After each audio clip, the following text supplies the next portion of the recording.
Aujourd'hui, j'ai dit que je vais répondre à un enseignement qu'a donné mon bien-aimé, le pasteur Marcelo Tunasi. Voilà, je n'ai pas l'habitude de le suivre, mais l'enseignement s'y a attiré mon attention. Je crois que je l'ai suivi avant-hier. C'était un extrait de cet enseignement et hier encore, je suis revenu là-dessus. Alors, pour ceux qui ne connaissent pas le pasteur Marcelo Tunasi, moi, je ne connais pas grand-chose de lui, mais je sais que c'est l'un des piliers, c'est-à-dire l'un des docteurs principaux de la parole dans la francophonie, dans l'église en général. C'est quelqu'un dont le ministère est très fort, le ministère est très puissant, il faut le reconnaître. La main de Dieu agit puissamment et de façon efficace dans sa vie et dans son ministère, à travers le monde entier. Et nous rendons gloire à Dieu pour cela, je célèbre la grâce de Dieu dans sa vie. Voilà, nous bénissons le Seigneur pour cela. Donc, mais cependant, j'ai écouté un enseignement du pasteur Marcelo Tunasi, et je vais écouter, et ça avec vous tout à l'heure, on va réécouter ensemble un extrait. Donc je disais que c'est quelqu'un pour qui j'ai beaucoup de respect, parce que nous devons savoir que les dons sont différents dans l'église. Je voudrais que les gens soient très attentifs à ce que je veux dire. Que les gens soient attentifs. C'est-à-dire, j'ai écouté l'enseignement, j'ai réécouté encore cet extrait-là, mais je n'ai pas été d'accord avec certains points qu'il a cités en ce qui concerne le ministère des prophètes. Le pasteur Marcelo Tunasi, je pense que c'est un docteur de la parole. Et dans l'église, il y a 5 ministères. Donc, j'ai dans Éphésiens chapitre 4, verset 11, ou bien tout le chapitre 4 d'Éphésiens, l'apôtre Paul, dans cet épître-là, va prendre la peine pour expliquer à l'église ce que c'est, que les 5 ministères, les 5 dons ministériels.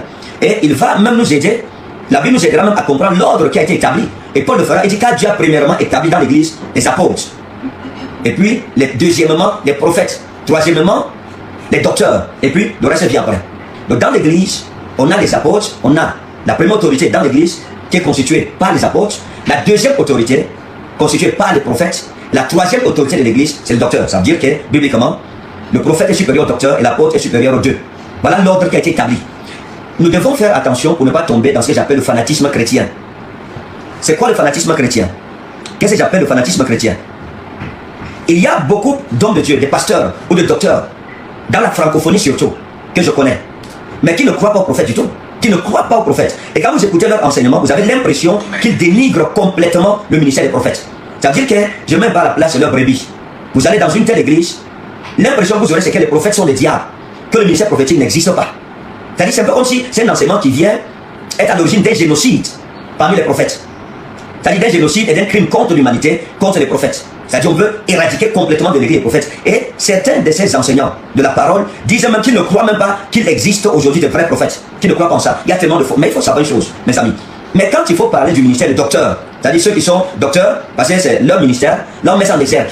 Ils défendent. Chacun tire le drap de son côté. Et ça, c'est pas bien. C'est une injustice dans la manière de prêcher la Bible. Les 5 ministères sont existentiels aujourd'hui. Comme il y a de vrais apôtres, il y a aussi de faux apôtres. Comme il y a de vrais prophètes, il y a de faux prophètes. Comme il y a de vrais docteurs, il y a de faux docteurs. Comme il y a de vrais évangélistes, il y a de faux évangélistes. Comme il y a de vrais pasteurs, il y a de faux pasteurs. Donc, il faut enseigner ça aux gens. Il faut donner l'évangile équilibré. Il faut le donner de manière équilibrée et dire la vérité de la Bible. On ne peut pas dire qu'il y a les apôtres, des vrais apôtres aujourd'hui, on les reconnaît.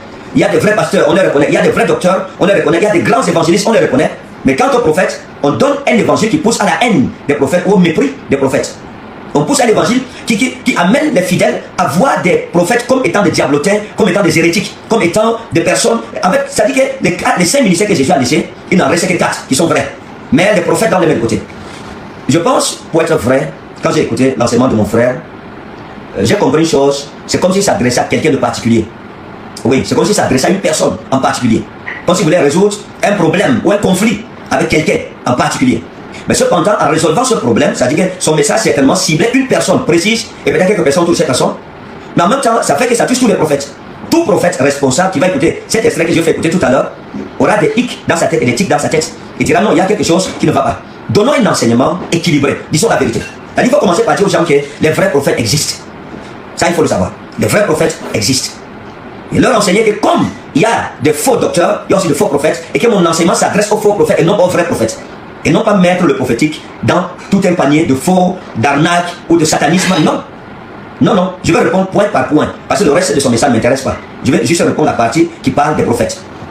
Donc, il faut savoir maintenant que, bien aimé, la Bible dit qu'à chacun de nous, le don de Dieu a été donné selon la mesure de grâce que Christ a faite à chacun. Personne n'a le monopole de la connaissance de la Bible ou des mystères du royaume de Jésus. Personne.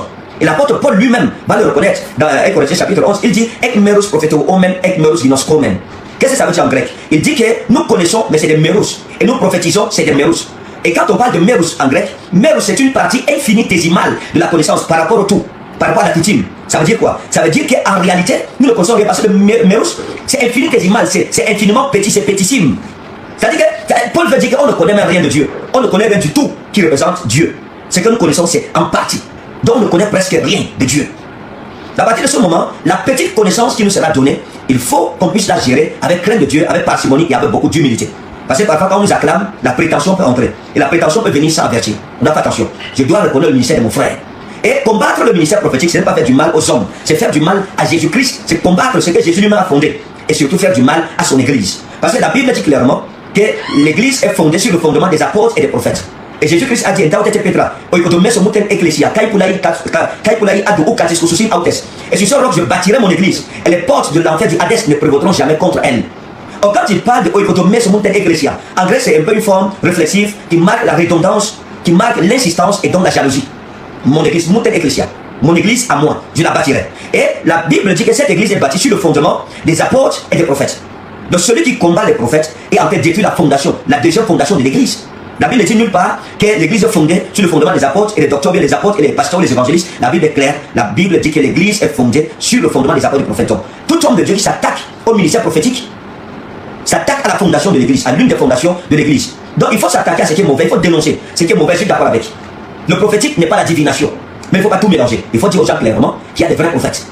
Nous croyons aux vrais prophètes, qu'ils existent. Et un docteur peut connaître la parole. C'est-à-dire un docteur, chaque homme de Dieu ne peut maîtriser que son domaine.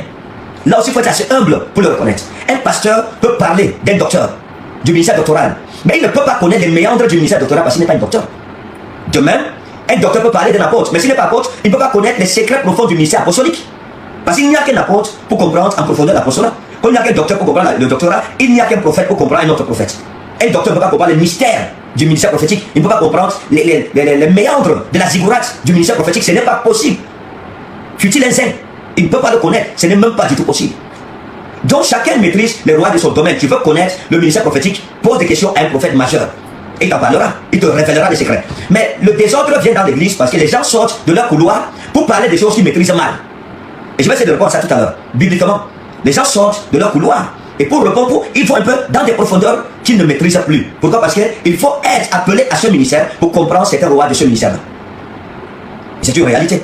Maintenant, nous revenons un peu sur ce qu'il enseigne. Un jour, un jeune garçon vient me poser la question. Promène. Et puis tu mélanges. Un jour, un jeune. Faites attention, vous qui vous promener partout. Tu es un pasteur, et tu te promènes, et puis tu mélanges. Un jour, un jeune garçon vient me poser la question. Pasteur, quelle est la différence entre le prophétique et la divination? De telles choses qu'on enseigne aujourd'hui aux jeunes gens. Que la prophétie, c'est Dieu qui la donne.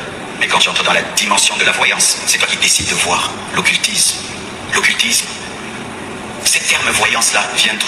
Nous, on a grandi depuis qu'on est des bébés jusqu'aujourd'hui. On n'enseignait pas la voyance à l'église. Maintenant, on commence à enseigner la voyance. Les prophètes, au lieu de dire qu'ils sont seulement prophètes, ils disent qu'ils sont des voyants. Un nouvel évangile qui amène des démons. Bien. Je m'arrête sur ce premier point. Mon bien-aimé, le pasteur Marcelo, dit que les prophètes, aujourd'hui, se font appeler voyants. Au lieu de dire qu'ils sont simplement prophètes, ils disent qu'ils sont des voyants. Maintenant, disons un peu ce que la Bible dit. Dans 1 Samuel chapitre 9, 1 Samuel chapitre 9, excusez-moi, hein. Les téléphones avec la publicité et tout ça. 1 Samuel chapitre 9. Ça, c'est pas ça. On va lire la Bible dans 1 Samuel chapitre 9. 1 Samuel 9, à partir du verset 9. Qu'est-ce que la Bible dit? Oh, il dit, le serviteur reprit la parole. Ça, c'est l'histoire de Saül. Le serviteur reprit la parole et dit à Saül, voici j'ai sur moi les quarts d'un cycle d'argent. Je le donnerai à l'homme de Dieu et il nous indiquera notre chemin. Autrefois en Israël, quand on allait consulter Dieu, on disait, venez et allons au voyant. Car celui qu'on appelle aujourd'hui le prophète s'appelait autrefois le voyant. Donc voilà où la Bible, et il faut que le pasteur Marcelo, tu n'as si compris aussi une autre chose, c'est que lorsque vous retournez, la Bible, l'Ancien Testament est écrit avec quelques portions en araméen. Ouais, donc seulement aimer avoir une Bible ici en hébreu. Malheureusement, c'est mon téléphone avec lequel je fais le direct qui est en hébreu. Donc, lorsque vous lisez les Saintes Écritures, quand vous lisez, je vais lire par exemple un passage de la Bible. Désolé, vraiment, la connexion chez nous, Cameroun, c'est du n'importe quoi. C'est vraiment du n'importe quoi. N'importe quoi. Ok, donc je disais que le premier point sur lequel je vais déjà répondre, c'est que le pasteur Marcelo Tunasi explique à son église. Il explique écoutez mes amis, je pense qu'il faut qu'on soit un peu sérieux dans ce que nous faisons. Soyons sérieux. Si quelqu'un a des problèmes personnels avec un prophète, qui ne mélange pas tous les prophètes dedans, qui ne cherche pas à détruire tout un ministère prophétique, à dénigrer des hommes que Dieu a aussi appelés comme lui. Non mais on ne peut pas accepter ça. Il faut que le pasteur Marcelo Tunasi comprenne une chose. Quand il dit qu'aujourd'hui les prophètes s'appellent des voyants, d'où vient ce nom voyant? Ça n'existe nulle part dans la Bible. Et puis leurs parents, leurs pères n'ont jamais dit que le prophète est appelé voyant. C'est pas sérieux. Sincèrement. Il faut déjà que le pasteur Marcelo Tunasi comprenne une chose. La Bible, l'Ancien Testament est écrit en hébreu, avec quelques portions en araméen. Mais l'Ancien Testament est écrit essentiellement en hébreu. Maintenant, le mot qu'on appelle prophète, prophétas ou prophétesse en grec, son origine est en hébreu. L'origine c'est en hébreu. Maintenant, en hébreu, lorsque vous lisez par exemple dans 1 Chronique 29, verset 29, voici ce que l'hébreu dit. Il dit Wejibre David Hamalek Harishonim Ronim. Et les œuvres de David, le roi, les premières et les dernières, Inam Ketubim Al-Dibre Shemuel, sont écrites dans le livre de Samuel Ha-Rohe, le voyant. Ha-Rohe veut dire le voyant. Et dit Al-Dibre Nathan Han-Nabi, et dans le livre de Nathan, le prophète, le Nebi. Hein? Parce qu'en français, vous allez voir, il continue en disant oui, Al-Dibre Gad Ha-Hose. Et dans le livre de Gad, le Ha-Hose, le Hose, qui veut dire voyant. Mais dans une autre dimension, dans un autre sens. Donc, il faut que le pasteur Marcelo Tunasi comprenne que le mot qui a été traduit en français par prophète, en réalité veut dire simplement voyant. Ça veut dire voyant. Mais il y a 3 catégories de voyants dans les textes hébraïques, dans la Bible. Quand on lisait Chronique 29, le français ne fait pas la différence entre les 3 catégories. Le français parle simplement de prophète, prophète, prophète. Mais en hébreu, on comprend mieux que le mot prophète, dans ce texte, sera, comment dire cela? Il y a 3 mots fondamentaux qui ont été traduits tous par prophète en français. Et il dit, je vais reprendre la lecture, il dit, Wejibre David Hamalek. Maintenant, les actes de David le roi, Harishonim, Weharonim, les premières et les dernières, Inam Ketubim, Al-Dibre Shemuel, Haroe, sont écrites dans le livre de Samuel le Rohe. Ha-Rohe, le Rohe, veut dire le voyant. We Al-Dibre Nathan, Han-Nabi, et dans le livre de Nathan, le prophète, le Nabi. We Al-Dibre Gad, Ha-Ose, et dans le livre de Gad, le Ose, qui veut aussi dire voyant. Mais la différence entre un Rohe, voyant Rohe, et un voyant Hose, c'est que le voyant Rohe a des visions de l'esprit, tandis que le voyant Hose a des visions ouvertes. C'est-à-dire, il regarde comme ça, comme Ézéchiel au bord de la mer. Ou bien comme l'apôtre Jean qui dit et que non, et je fus transporté par l'esprit jusqu'au jour du Seigneur et j'entendis derrière moi une voix forte comme celle d'une trompette. Donc ça c'est des Hosées, on les appelle des Hosées. Quelqu'un dira c'est un prophète. Mais c'est un Hosée en fait. Jean ne prophétise pas dans la vie des gens. Les Hosées ont des visions eschatologiques. Tandis que les Rohés parlent dans la vie des hommes. Et Jésus-Christ lui-même est un Rohé. Ouais, il est un Rohé. Il parle dans la vie des gens. Donc si on demande pourquoi on prophétise et tout ça, il faut que le prophète, le pasteur Marcelo Tunasi et l'église comprennent que un prophète n'est pas un enseignant de la parole. Donc on ne peut pas demander à un prophète pourquoi il prophétise. C'est revenir à demander à un docteur de la parole pourquoi il enseigne. Ou demander à un pasteur pourquoi il encadre les brebis. Ou demander à l'évangéliste pourquoi l'évangéliste. Autant l'évangélisation à un évangéliste, mais il est foutu, il n'est plus évangéliste. Ce qui fait d'un prophète un prophète, c'est la prophétie. C'est justement la prophétie, c'est le prophétique. Le prophète n'est pas un enseignant et c'est là que les gens ne comprennent pas. Le prophète n'est même pas fait pour diriger une église. Il a un ministère ambulant, itinérant, comme l'apôtre et comme l'évangéliste. Mais seulement aujourd'hui, on a des prophètes dotés d'autres ministères. Et si tu vois un prophète qui a l'église, c'est qu'en même temps, il est un docteur de la parole. Il a plusieurs dons ministériels. Et c'est donc pour cela qu'on le verra enseigner et prophétiser. C'est une église prophétique. C'est un prophète enseignant. Tout comme le pasteur Marcelo, c'est un docteur, un pasteur enseignant. Il y a des prophètes enseignants et des prophètes pasteurs. Donc quelqu'un peut même accumuler jusqu'aux 5 ministères. En même temps, il est apôtre, il est prophète, il est docteur, il est pasteur, il est évangéliste. En même temps, et donc il a l'église. Voilà pourquoi on a des prophètes aujourd'hui qui ont des églises. On va continuer un peu. Ça c'était pour répondre. Ah non.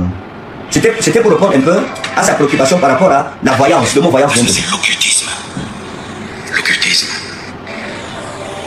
Et vous croyez de telles choses. Ne peut vous rater l'enlèvement. Parce que c'est parfois des jeunes garçons cherchant la parole de connaissance au lieu de jeûner, de prier, qui invoquent devant des bougies, avec des pentagrammes, avec des parfums. Ça vient d'où cet évangile? Déjà, je pense qu'il faut pentagramme, parfum, bougie, et c'est pratique. Tout ce qui est occulte, nous le condamnons. Ça, c'est clair. Nous le condamnons. Mais le pasteur Marcelo doit comprendre. Quand il dit qu'il y a un frère qui jeûne et prie pour avoir la parole de connaissance. Mais qu'est-ce qu'on a dit? Il dit quoi? Il dit aspirer aux dons spirituels et aspirer aux dons les meilleurs. Et surtout à celui de prophétie. On aspire comment? C'est dans la prière de jeûne.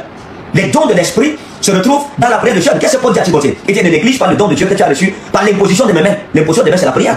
Donc moi je dis, il faut faire attention. Il faut faire attention. Lorsqu'on occupe déjà un certain rang spirituel, lorsqu'on devient déjà une gloire, on doit faire attention. Parce que les erreurs ministérielles, tout le monde est exposé à ça. Nous devons faire attention. Les dons spirituels se cherchent dans la prière. Paul a dit d'aspirer. Et Paul a prié pour son fils Timothée et il a eu un don spirituel. Donc je continue. Et vous croyez de telles choses. Et puis vous ratez l'enlèvement. Parce que c'est l'occultisme. L'occultisme. Sixième sens. Occultisme. Troisième œil. Occultisme. Ce n'est pas écrit dans la parole.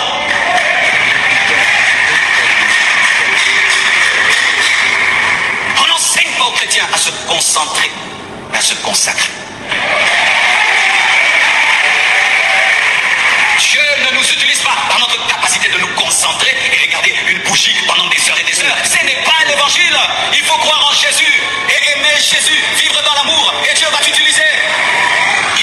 Là, je suis d'accord. C'est-à-dire qu'un prophète ne peut pas prier avec des bougies, se concentrer, toutes ces choses-là. On est d'accord avec cela, nous le condamnons fermement. Pas de formule spéciale, il n'y a pas d'heure spéciale. Des enseignements sur les anges. Nous ne connaissons que le nom de des anges. Michael et Gabriel, c'est tout. Tous les autres, on ne connaît pas. Et Lucifer, il s'est égaré. Et des enseignements sur les anges. Oh, je marche avec mon ange, je marche avec le Saint-Esprit. Je marche avec le Saint-Esprit. À ce niveau,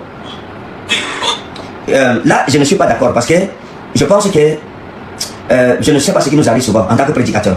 Et les chrétiens acclament, les fidèles acclament. Et si on me met là-bas, j'enseigne sur le prophétique, les mêmes gens vont acclamer. C'est ça la réalité. Ouais, c'est ça en réalité. On ne peut pas nous dire que l'enseignement sur les anges est un enseignement hérétique. Qu'on n'a pas besoin de ça. On n'a pas besoin de savoir si on marche avec un ange ou pas. Je marche avec le Saint-Esprit. Non, mes amis, il faut faire attention. L'enseignement angélique, l'enseignement sur les anges est biblique. Donc ne soyons pas fanatiques. Parce que nous combattons, c'est-à-dire qu'on a des griefs peut-être avec une personne particulière et que la personne enseigne des choses qui sont vraies et on veut démolir la personne, on commence à démolir même ce qui est écrit. La Bible dit, ne craignez-vous pas qu'en combattant ces hommes, ce soit Dieu que vous soyez en train de combattre. C'est Gamaliel qui l'a dit. Vous voyez. Et ça pose un réel problème. Lorsqu'on dit que l'enseignement des anges, toute la Bible de Genèse à Apocalypse, le ministère des anges est fondamental. La Bible en parle. Et Jésus-Christ lui-même il en a parlé. Les apôtres ont parlé des anges. Ils ont évoqué le ministère des anges.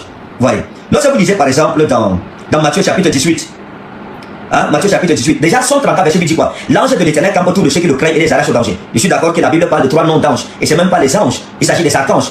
Michel, Gabriel et Lucifer. Voilà les 3 principaux noms que nous avons. Bon, maintenant, je ne suis pas dans les noms des anges, mais je dis qu'on ne peut pas éradiquer de l'église l'enseignement sur les anges. Les chrétiens doivent savoir qu'ils sont protégés par des anges, ils sont gardés par des anges, qu'il y a des anges qui sont affectés pour leur protection. Somme 34 verset 8. L'ange de l'Éternel campe autour de ceux qui le craignent et les arrache au danger. Maintenant, vous partez par exemple dans le livre de, on va dire dans Matthieu chapitre 18, on va prendre le verset 10. Vous voyez. Quand vous lisez Matthieu chapitre 18, le verset 10, regardons ce que la Bible dit là-bas. Oh là là, oh là là. Matthieu chapitre 18, le verset 10. Vous allez m'excuser, hein? En même temps, il y a des... Matthieu chapitre 18, verset 10. Qu'est-ce que la Bible, qu'est-ce que Jésus dit? Écoutez ce que Jésus dit sur les anges et le croyant. Gardez-vous de mépriser un seul de ces petits, car je vous dis que leurs anges dans les cieux voient continuellement la face de mon Père qui est dans les cieux. Donc Jésus dit clairement qu'on ne doit pas toucher à l'un de ces petits qui croient en lui. Parce que ces anges, nos anges, constamment voient la face de Dieu pour nous défendre, pour porter plainte contre nos ennemis devant notre Père Céleste. Et ça, c'est Jésus qui le parle. Donc on ne peut pas dire aux croyants qu'on ne doit pas faire l'enseignement sur les anges est un mauvais enseignement. Je parle, il faut plutôt dire aux gens que les anges, le ministère des anges est réel. Les enfants de Dieu sont gardés par les anges. Voilà, je vois ici Virginie Nanga qui dit drôle de lapsus, Lucifer. En fait, le nom de Satan, son nom c'est Lucifer. Lucifer veut dire l'ange de lumière. Il est appelé l'ange de lumière. Voilà, donc en latin ça donne Lucifer. Alors bien aimé, ici nous comprenons que le ministère des anges est réel, c'est un ministère puissant. Les anges marchent avec les vrais serviteurs de Dieu depuis le commencement. Et ils les protègent, ils les arrachent au danger, ils combattent leur combat. Ça, il faut le savoir. Et il y a même des hommes dans la Bible qui ont atteint certains rangs spirituels qu'un ange ne suffit plus pour leur protection. C'est des armées angéliques tout entières qui les protègent, comme Élisée. Lorsque l'armée des Syriens vient pour l'arrêter, il demande à Dieu d'ouvrir les yeux de Géasi, son fils. Quand Géasi regarde, il se rend compte que toute la montagne, toutes les montagnes qui entourent toute la ville est entourée par une armée d'anges. Ça montre que les anges marchaient avec Élisée. Et dans la bataille de Jéricho, l'archange Michel, le général de l'armée céleste, va apparaître à Josué, le général de l'armée de terre. Et lui dira, je viens d'arriver avec mon armée. Voilà ce que Michael va dire à Josué. Il dira, je viens d'arriver et enlevez vos chaussures des pieds parce que le roi est au milieu de nous. Dieu vient de faire sa tente dans le camp. Et voilà pourquoi l'archange Michel va précéder le général Josué dans la guerre de Jéricho. Parce qu'Israël n'avait pas les moyens pour renverser les murailles de Jéricho. Les murailles sont tombées parce que spirituellement, les anges ont renversé ces murailles. Ça veut dire que l'archange Michel est venu se mêler aux batailles d'Israël. C'est là qu'on dit que les anges combattent avec nous dans nos combats. Ça, on ne peut pas nier ça. Un homme de Dieu qui nie ça n'est pas sérieux. Il n'est pas sérieux. Un prédicateur qui nie ça n'est du tout pas sérieux. Donc, il faut plutôt dire aux gens que certains noms des anges, on a 3 noms d'archanges dans la Bible. Les autres noms là, vraiment, on ne connaît pas ça. Parce que dans les livres canonisés, on n'a pas ces noms-là. On a d'autres noms d'anges, mais dans les livres apocryphes. Et s'il faut entrer dans le débat du canon biblique, là encore c'est notre débat théologique. Parce qu'il y a des livres qui ont été reconnus tardivement dans le canon actuel de la Bible. Donc on n'entre même pas dedans. Il y a des livres comme le livre d'Esther. Ah, les gens ont débattu, est-ce que c'est un livre canonique ou pas?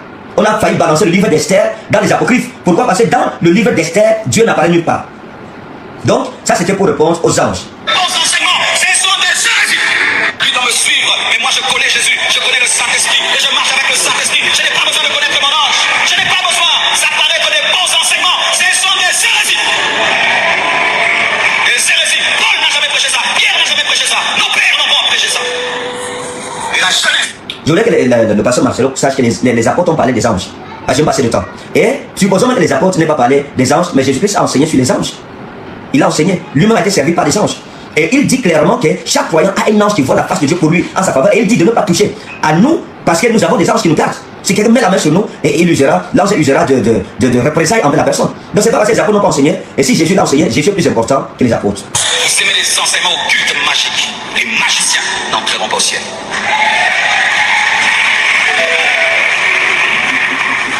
Vous aimez la magie. Les chrétiens qui aiment la magie. Vous aimez la magie. Vous aimez des enseignements où on vous prêche les cabales juives. Vous aimez des enseignements où on va vous parler des parfums. Des enseignements où on va vous parler de l'eau. Des enseignements où on va vous parler des heures précises de prière. Là, je veux m'arrêter encore là. Le pasteur Marcelo parle de 2 choses. Il parle des enseignements, on va vous parler de l'eau, des parfums et tout ça. Pasteur Marcelo, il faut comprendre qu'il y a des extravagations. Ça, nous sommes d'accord avec. Il y a des dérives. Il y a des faux prophètes. Il y a des gens qui apportent le désordre dans le ministère prophétique. Mais vous ne pouvez pas dire aux gens que si on utilise de l'eau, on est un faux prophète, on est un magicien, un sorcier. Je dis c'est de l'extrémisme. C'est du fanatisme chrétien là-bas. C'est pas bon. C'est du fanatisme chrétien.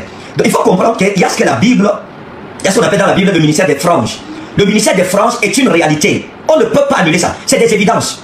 Voilà pourquoi lorsqu'un docteur de la parole commence à enseigner comme ça, personnellement, moi aussi comme docteur de la parole, ça m'inquiète. Ça m'inquiète sérieusement. Pourquoi? Parce qu'on ne peut pas dire que l'eau ou l'enseignement, si un homme de Dieu utilise de l'eau, il est un faux prophète et il est un magicien. Non. L'Esprit de Dieu peut t'amener à utiliser un objet pour manifester la gloire de Dieu, une délivrance, une restauration. Ça ne peut pas être un faux prophète. Ça peut arriver, peut-être lui ça ne lui est jamais arrivé parce qu'il n'est pas prophète. Mais le ministère prophétique est essentiellement basé sur le ministère des franges, sur des signes et des actes prophétiques. Et c'est accompagné avec des objets. Maintenant, je ne veux pas trop discuter. Je veux dire des versets bibliques pour qu'on essaie de comprendre. Chacun est libre de juger comme il veut. On ne sera pas d'avis. Mais je dis ce qui est écrit dans la Bible ne peut pas être combattu. Il ne doit même pas être combattu. Donc, il dit que parler de l'eau. Quand vous lisez par exemple dans Actes chapitre 19, revenons ici. Actes chapitre 19. On va aller dans Actes chapitre 19. Je préfère lire, donnez-moi le temps. On va prendre le temps qu'il faut. Actes chapitre 19. On va lire à partir du verset 11. Qu'est-ce que la Bible dit? Voici ce que la Bible dit. Je parle de l'utilisation des objets dans les églises. Ce n'est pas quelque chose qui a commencé aujourd'hui. La Bible dit, et Dieu faisait des miracles extraordinaires par les mains de Paul, au point qu'on appliquait sur les malades des linges ou des mouchoirs qui avaient touché son corps. Et les maladies les quittaient et les esprits malins sortaient. Donc si la Bible parle de l'apôtre Paul, la Bible dit que quand Paul rendait ministère, les gens le touchaient avec des mouchoirs, avec des étoffes, avec des pagnes, avec des foulards. Et quand on touchait Paul, il partait avec ce mouchoir ouin. C'était ouin parce que l'onction de Paul était dans ce mouchoir. Il partait toucher les malades guérissaient, les possédés étaient délivrés. Maintenant imaginez-vous donc que j'arrive aujourd'hui à l'église. Et j'ai dit aux gens, venez me toucher. Et venez avec les mouchoirs, portez les mouchoirs, touchez-moi avec vos mouchoirs. Et allez mettre sur vos malades dans les hôpitaux, ils seront guéris. Pour Marcelo, je serai un magicien. Parce que ce n'est pas biblique. Non, mais c'est biblique. Le ministère des franges est biblique. Je veux me parler dans l'Ancien Testament, où les gens utilisaient le sel, où les prophètes ont utilisé les plats. On a utilisé des plantes pour manifester la gloire et la délivrance au nom de Jésus, au nom de Dieu. Mais je veux juste revenir dans le Nouveau Testament, montrer que les apôtres l'ont fait. Donc si on vient aujourd'hui dans mon église, on utilise les mouchoirs, pour lui je suis un faux prophète. C'est ça la réalité. Malheureusement c'est écrit.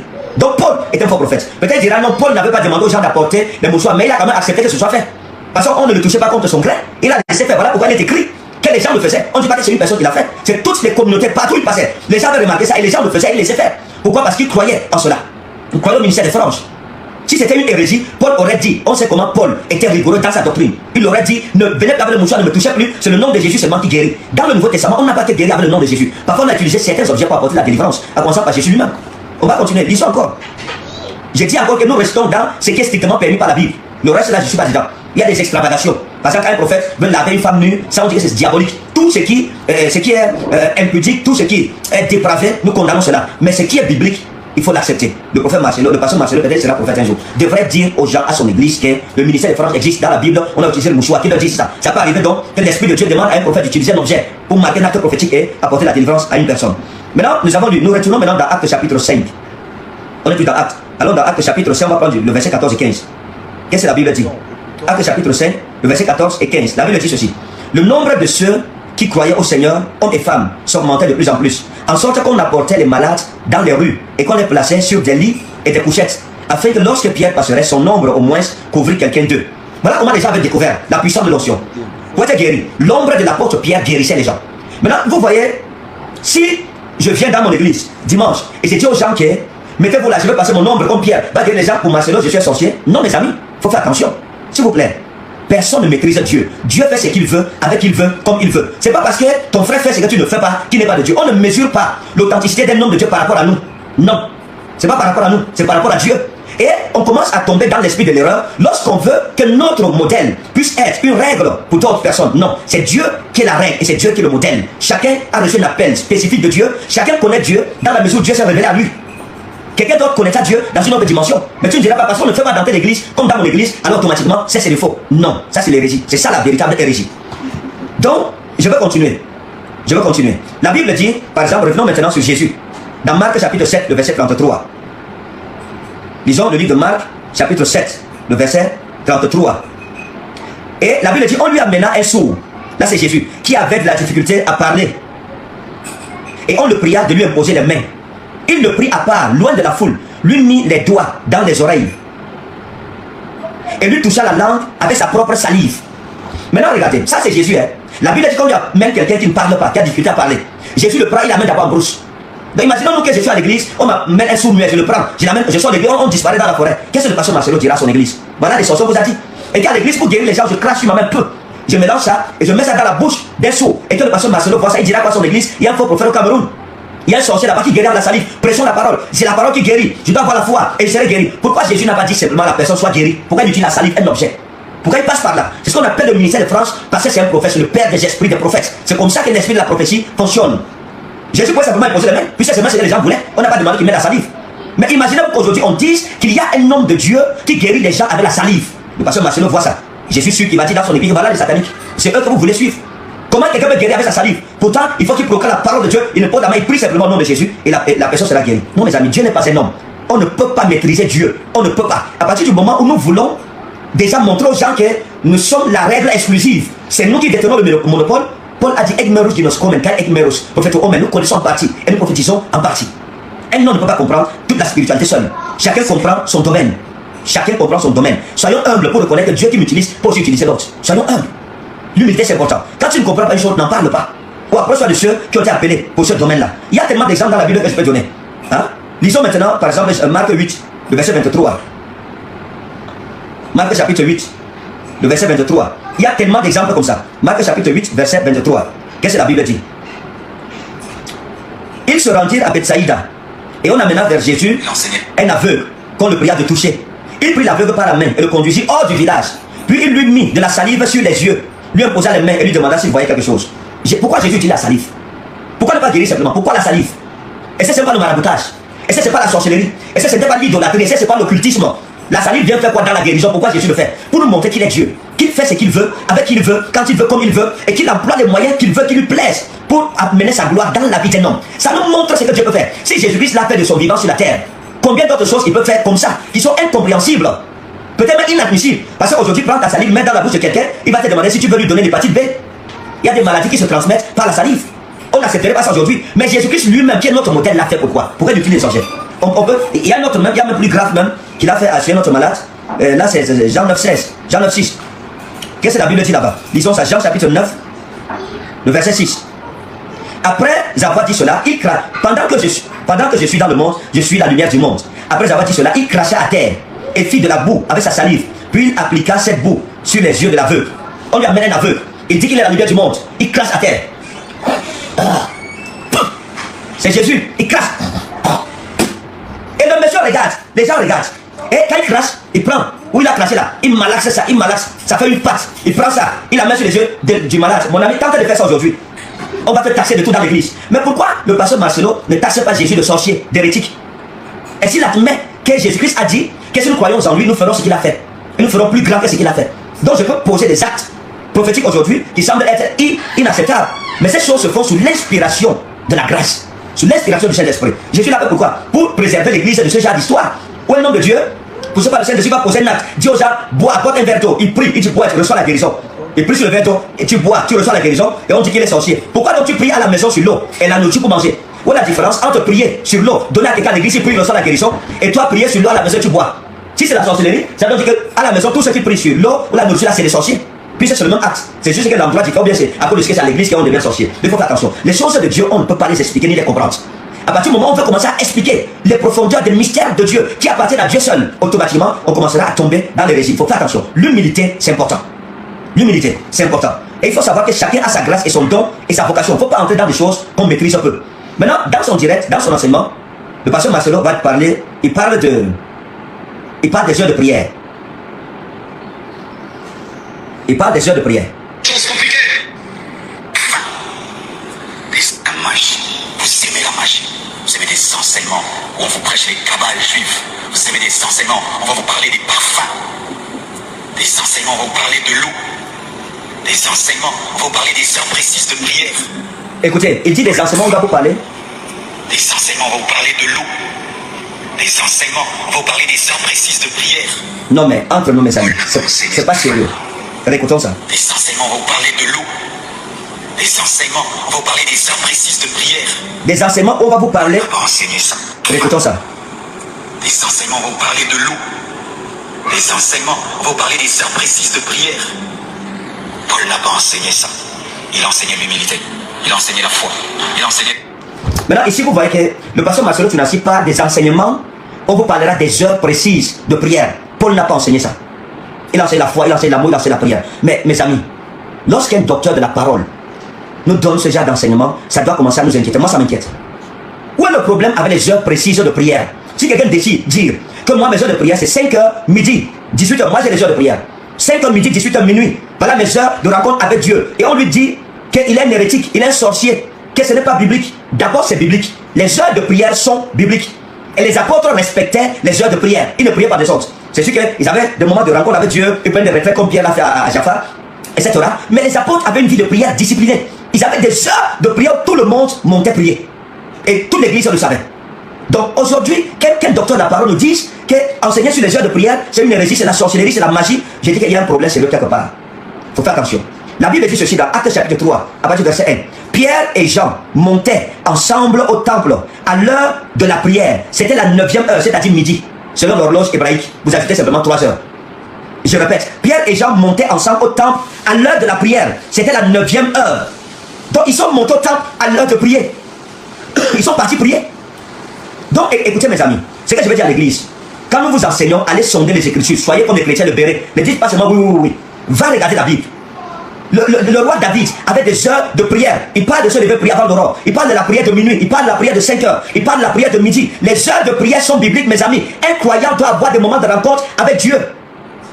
Même dans le jardin d'Éden, Dieu avait un temps où il descendait rencontrer Adam et Ève. Donc, ne tombons pas dans le fanatisme. Il y a beaucoup d'autres choses, je ne vais pas revenir là-dessus. Non, ne tombons pas dans le fanatisme. Et écoutez, ne prêchons pas l'évangile avec des griefs envers les gens. Un homme de Dieu qui enseigne à son église contre les prophètes commet une grave erreur. Il pêche contre l'autorité de Christ qui a établi les 5 ministères et il pêche contre sa propre assemblée. Il induit son église en erreur. Dites aux gens qu'il y a des vrais prophètes. Nous sommes nombreux. Les vrais prophètes sont nombreux. Et je fais partie des vrais prophètes. Mais on ne peut pas nous comprendre. On ne comprend pas les prophètes. On dira, ah non, les prophètes, laissez-moi finir avec ceci même. Parce qu'on peut me demander montrez-moi l'exemple d'un prophète dans la Bible, dans le Nouveau Testament, qui a posé des actes prophétiques. Mais laissez-moi montrer un prophète. Pourquoi vous comprenez qu'on ne peut pas séparer le ministère prophétique des signes, des actions prophétiques? C'est impossible. C'est impossible. Écoutez, Actes chapitre 11. Actes chapitre, nous allons chapitre 21, verset 10. Qu'est-ce que la Bible dit? Comme nous étions là depuis plusieurs jours, un prophète nommé Agabus descendit de Judée et vint nous trouver. Il prit la ceinture de Paul, se lia les pieds et les mains et dit, voici ce que déclare le Saint-Esprit. L'homme à qui appartient cette ceinture, les Juifs le liront de la même manière à Jérusalem et le livreront entre les mains des païens. Quand nous entendîmes cela, nous et ceux de l'endroit, nous prions Paul de ne pas monter à Jérusalem. Nous voilà un prophète du Nouveau Testament, Agabus. La Bible dit qu'Agabus arrive, il arrache la ceinture des reins de Paul. Il s'attache les mains, il attache ses pieds avec. C'est ça qu'on appelle les signes. C'est un ministère prophétique, il est bâti sur les signes. Il attache ses mains, il attache ses pieds. Les prophètes, on ne les comprend pas, c'est des fous dans le royaume. Parce qu'ils font ça avec des mystères profonds. Mes amis, comment tu peux chercher à comprendre quelqu'un de qui, des gens de qui Dieu a dit, car le Seigneur l'Éternel ne fait rien sans avoir révélé son secret à ses serviteurs, les prophètes. Mon ami, c'est des personnes dangereuses, mystérieuses. On peut les comprendre. Il prend la ceinture de Paul. Pourquoi Paul ne lui a pas dit que tu es sorcier? Imaginez-vous que j'arrive. Imaginez-vous que j'arrive à l'église et que je suis attaché complètement. On dira quoi, c'est la sorcellerie? Non, mes amis, c'est un prophète. Il faut comprendre cela. Donc je pense qu'il faut beaucoup de tolérance. Homme de Dieu, il nous faut beaucoup de tolérance. Ne mettons pas l'église en guerre. Parce que cette façon de faire, ça fera que les prophètes soient combattus. Et déjà, les prophètes sont beaucoup combattus. Par beaucoup de docteurs, par beaucoup d'hommes de Dieu. C'est pas bien. Nous enseignons dans notre couloir, que chacun respecte son couloir, la carrière qui lui a été ouverte. Et enseignons un évangile équilibré. Que nos brebis le sachent. Par exemple, le prophète, le pasteur Marcelo a dit que les brebis doivent rester sur place, les brebis ne doivent pas sortir tout. On comprend ça. La Bible dit de ne pas abandonner nos assemblées. Mais en même temps, il ne faut pas que l'église devienne une prison pour les gens. Il ne faut pas tomber dans l'erreur de faire penser aux gens qu'en dehors de nous, il n'y a rien dehors. En dehors de notre église, il y a d'autres églises dehors, c'est une grave erreur. Il y a des églises dehors où l'Esprit de Dieu ne se manifeste pas comme il se manifeste de la même façon chez nous. Ça veut dire que les autres ne sont pas comme nous. Et les apôtres ont commis la même erreur. Parce qu'ils marchaient avec Jésus, ils sont sortis un jour, ils ont vu un monsieur qui prêchait, guérissait, délivrait, avait déjà une assemblée au nom de Jésus-Christ. Ils ont fermé son église demandant, est-ce que toi tu marches avec nous? Est-ce que tu as ton laissé passer? Est-ce que tu as été appelé parmi les 12? Le monsieur a dit non. Et ils ont fermé son église, ils sont venus voir Jésus pour dire, on a trouvé quelqu'un là qui prêchait en ton nom, il guérissait même les malades. Mais le monsieur prie, les malades guérissent. Il délivre les démons. Les apôtres eux-mêmes, ça les dépassait. Mais ce monsieur, lui, réussissait où les apôtres avaient échoué. Mais parce qu'ils marchaient avec Jésus, ils ont utilisé de leur autorité, de la position qu'ils avaient près de Jésus pour fermer l'église de celui-là. Qu'est-ce que Jésus leur a dit? Il leur a dit clairement, vous n'êtes pas les seuls que j'utilise. J'ai d'autres brebis qui n'appartiennent pas à cette bergerie, qui sont dans d'autres bergeries. Et si on parle d'autres bergeries, elles sont gardées par d'autres bergers. Vous leur dites, vous n'êtes pas les seuls. Ce n'est pas parce que cet homme ne fait pas comme vous, avec moi ici, qui n'est pas de moi. Il leur dit, c'est toujours moi là-bas. Si quelqu'un ne disperse pas, il amasse. Donc, Jésus a beaucoup de serviteurs. Parfois, il y a des hommes de Dieu, et si tu les vois, vraiment tu auras du mal à croire que ça c'est un homme de Dieu. Pourtant, c'est un homme de Dieu parce qu'il est rattaché au mystère de Dieu. Dieu l'a mis à part pour manifester sa gloire à travers les mystères du royaume. Après, c'est sur moi, il faut faire attention. Donc, moi, si je vois un homme de Dieu qui va aujourd'hui crache pour guérir les gens, moi, je ne peux pas le condamner. Quelqu'un qui dit le mouchoir, je ne peux pas le condamner. Si vous combattez même déjà ce qui est écrit, comme les mouchoirs, comme l'utilisation de l'huile dans la Bible, mais il y a un problème sérieux, mes amis. Il y a un problème sérieux. C'est un problème sérieux. Si ce qui est écrit est combattu aujourd'hui, alors pour votre raison, c'est qui n'est pas écrit. Donc je prie vraiment à tous les hommes de Dieu, soyons matures, soyons vrais, soyons véridiques et soyons équilibrés. Ayons de l'amour pour les frères. Ne mettons pas les autres dans la difficulté pour gagner plus de confiance, pour gagner plus d'aura, pour gagner, pour être bien vu. Les autres, non, enseignons aux gens ce que la Bible enseigne, même si ce n'est pas à notre avantage, même si c'est à notre détriment. Faisons-le parce que nous sommes serviteurs de Jésus-Christ et la vérité, c'est tel que nous devons dire. Jésus a dit, tel que nous sommes certains à l'étehia, qualité à l'étehia, et le théroséis, vous connaissez la vérité vous affranchira. Moi, je ne peux pas. Parce que je n'aime pas les docteurs, ou j'ai un problème avec les docteurs, commencer à biaiser l'enseignement de la Bible pour que mon église, mon assemblée puisse mal voir les docteurs. J'enseignerai ce que Jésus-Christ enseignait. J'enseignerai ce que la Bible dit. Je ne dirai rien contre la Bible. Je veux être un enseignant équilibré. Faisons-le avec la paix règne dans l'église du Seigneur Jésus. Ne soyons pas nous-mêmes à l'origine des difficultés, des problèmes, des guerres et des divisions par nos enseignements. S'il vous plaît, homme de Dieu, s'il vous plaît, s'il vous plaît. Que chacun respecte son domaine. Que chacun parle de son domaine. Il y a des choses qu'on n'accepte pas. De tous les 5 ministères. Il y a des choses que si un apôtre fait, c'est pas biblique, on va dire non. Il y a des choses qu'un docteur fait, c'est pas biblique, on dit non. Il y a des choses qu'un prophète fait, c'est pas biblique, on dit non. Il y a des choses qu'un enseignant ou un pasteur fait, c'est pas biblique, on dit non. Il y a des vrais partout et il y a des faux partout. Mais disons